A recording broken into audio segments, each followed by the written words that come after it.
Today on Parents Corner, a conversation about Anne Arundel County Public Library's new fine policy.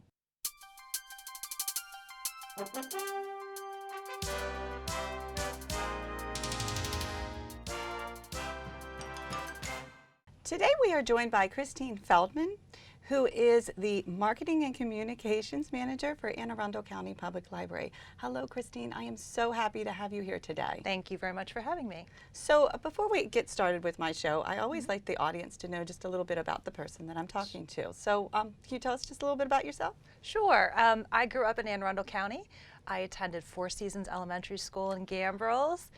For a short period, I went to Arundel Junior High, moved overseas, but then came back and finished up at Arundel High School. Wow. So I have a long history in public schools at Anne Arundel County.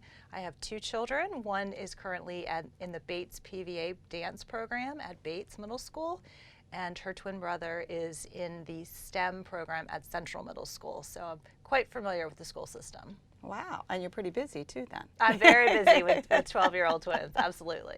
I can imagine, and that's really awesome that you really have a good feel for how the school system works. So Christine, I invited you here today because there's been a recent change to the fine policy for children and young adult materials, I think, at the library. So can you just sort of give us a sense of what's going on? Sure, it's really exciting news for families in Anne Arundel County. There will no longer be fines on any children's and teen materials. That's books, that's movies, that's music. It really opens doors for families who may have not been able to pay fines in the past. They can now come back and be free of worry that there will be any fines in the future on those materials. Okay, and when we're talking about children, how old? So we're basically talking 0 to 18. To 18. So, okay. So any child, any adult who checks out children's materials, so let's say I go and pick up a few books for my children, that would be fine free as well. Okay, so it's really not about the person whose card it is, it's about the types of materials that they're checking out. Exactly. We want to reduce all the barriers.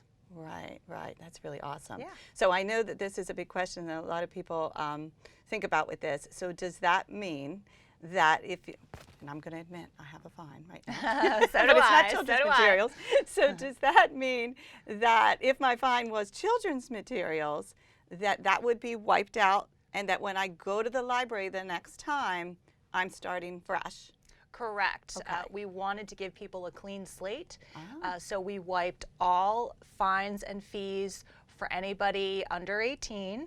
And we also wiped out and forgave the fines for adult cards on those children's materials. That had the children's materials. Correct. And so then moving forward, when I come in and let's say I checked out 5 children's books and Right. we were a couple days late, Right. those moving forward will also not be. Correct. Correct. Okay. This is a no end in sight policy. We're very excited about it. Wow. Yeah. Wow. That is really exciting. So I know there are people that will say, well, this is how, I mean, I worked in the library, so I know that every so many weeks they would come in and this was their pattern. Sure. And they sort of say, well, wait a minute, where's their sense of responsibility? Because I use this as a way to make sure that my kids know that there are rules in the world and all that. I absolutely understand, but there are still due dates and materials still have to be brought back, or else there will be financial consequences. So those responsibility markers are still in place to an extent, but we've really made it easier for families who have busy lives and busy schedules to not have to be quite so stressed out about bringing a book back on its exact due date with the worry of financial implications. Okay.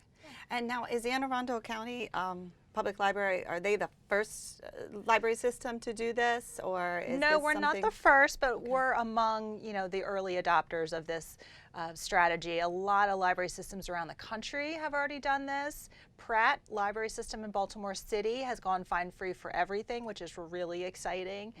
This is, we hope, is the first step in eventually going fine-free across the board. Okay. Now, what happens? I feel like I'm just coming up with every possibility here. Sure. So, but I want to make sure that that our families know, because this is so Absolutely. exciting, and I know you as well as I hope that this makes more people come into the library Absolutely. that maybe haven't for a while. So, what happens if, and I'm going to admit I've had this happen to me, your dog eats the book? or you lose a book or something.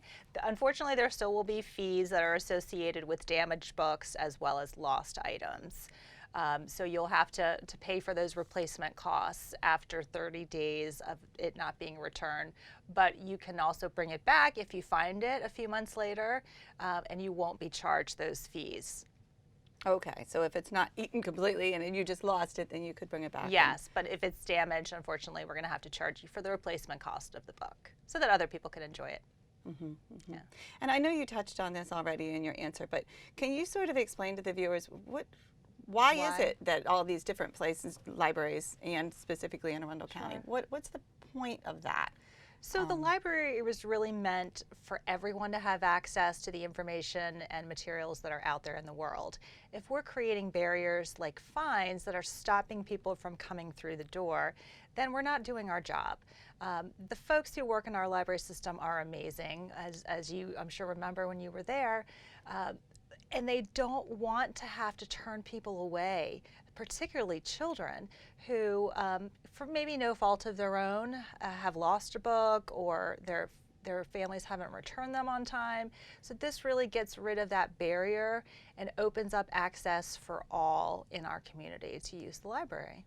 Right, and I do remember that sometimes there were people that came in and they would, in front of me, I would hear them tell their kids that they couldn't check out a book because they had fines. It's heartbreaking. It's absolutely heartbreaking. Our librarians spin straw into gold every single day.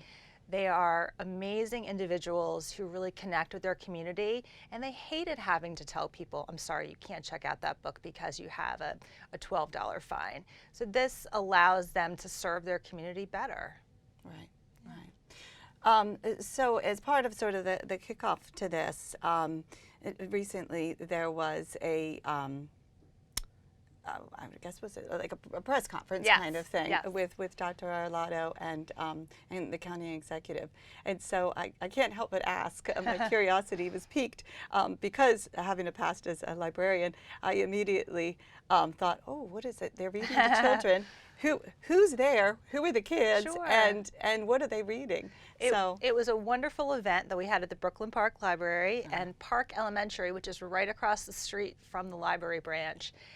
We had 2 preschool classes come over, and these preschoolers are regular visitors of the library. They come once a week to learn about the library and check out materials. We've got a great relationship with the school and the principal. And they came, and Dr. Arlotto and the county executive read a story called The Library Book. It was a very sweet story, and Dr. Arlotto did a great job with the voices of the other characters. Love it. They actually played off of each other very, very well. It's obvious that he loves being with children, and we were lucky to get both of them in the room reading to those kids who were very engaged. So the library book? Yes, it's called The Library Book. Okay, It's based on a song, actually. We didn't sing the song. Thought that might be a little much, but yeah, it was a wonderful event. Awesome, awesome. So speaking of events, while I have you here, I can't help but ask, can you tell our viewers a little bit? I mean, I know what's going to happen now is because some of our friends that haven't been using the library, their interest is going to be piqued. So can you tell us about some of the events that the library offers? Especially for children. Sure. Some things that are coming up, or the sort of things that are ongoing. We have thousands of programs every quarter at the library, and they're from birth until senior citizen and beyond. It's really something for everyone. For children, obviously you have your traditional story times, Babies in Bloom and toddler time and preschool story time, but there's a ton of STEM activities even for preschoolers. So kids can come in and in a fun, engaging way, they're learning about science, technology, education, and math. They don't necessarily know that they're learning those things, which is great. So we really focus on that for preschoolers and school-age children. There's everything for school-age children, from virtual reality to gaming to writing clubs, book clubs. It's really across the board. Anything you can imagine learning about in the world, you're probably going to find in the library, which is pretty great. We have 5,000 plus programs a year. So there will absolutely be something for everyone at your library. And if not at your branch, we've got 15 other branches around the county, so come check us out. Right, and then you also have some changes as far as the mall. I went to, is it called Discoveries? Yes. Okay, so yes. so I went to the location, I don't know, maybe a year or so ago, and then I heard that there was something new coming. So, yes. So while we have you here. Very exciting news. So Discoveries was a pilot branch we opened back in April of 2018. And it has been so successful that we've gotten permanent status for it. We signed a 10-year lease at Westfield Annapolis, and we're actually moving to a much larger space later in the winter. And it's going to be tremendous. It's going to have a teen space, it's going to have computers, it's going to have a dedicated room for programs. Our programs at that branch are the highest attended programs across the system in that tiny little branch, because we're meeting people where they are. We're saying, you don't necessarily have to come to our building, but if you're out in the community, find the library at the mall, pick up a book, stop in, say hi to the great staff. But people are really connecting with that way of delivering service. So some people probably are just sort of coming through, they see it, and then there's a program, and they end up. That's really awesome. It's really exciting. We would have typically between 50 or more children at a story time, a regular story time, because it's a consistent part of their day. They come with mom to the mall to walk around, get out of the cold or beat the heat, and then they can stop into the library and check out as many books as they want. It's a lot more fun than shopping. Yes. Especially if you're a little kid. Yes, yes, very and much. So this room is actually separate from, so the library itself, there'll be a completely different room that they'll go into for the program. Yes. Right now, everything is pretty much in earshot of the entire library because it's such a small space. Right. It's only about 3,000 square feet. It was sort of small. So when there's a story time going on, it's loud, and folks can't necessarily do work or have quiet reading time. So now kids will be able to be even louder and have more fun in a separate room, and folks will be able to get some quiet and just enjoy the rest of the library. So it feels like theirs as well. Exactly, exactly. And then I have to ask while I have you here, Sure. I used to bring my kids to the babies, I think it was called Babies in Bloom at that time. Yes. So do they still, does that Discovery have programs for the really, really little ones? Yes, the infants? absolutely. And that's one of the most popular programs we have. All of our, what we call Every Child Ready to Read programs are basically fun, but they're also kindergarten readiness tools. Yes. We're teaching parents how to be their child's first teacher. We're teaching them the importance of talking and playing and singing and reading and writing with their kids as they get ready for school.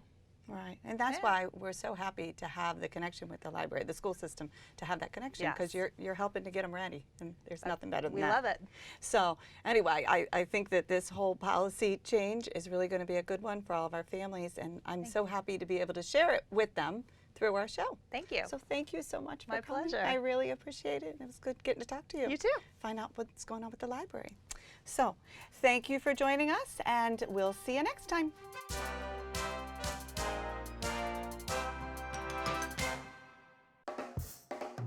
The Cafe at Maryland Hall is a collaborative venture between Anne Arundel County Public Schools and Maryland Hall for the Creative Arts. The culinary arts students of the Center of Applied Technology South not only prepare the wonderful food items, they also manage and staff the cafe. Patrons may enjoy a treat or a cup of coffee while also enjoying exhibits and performances from artists in the AACPS PVA program and local art community. This amazing collaborative partnership gives the community an opportunity to experience awesome food and customer service in a rich, artful atmosphere here in the community's Arts Center, our vibrant and exciting Maryland Hall.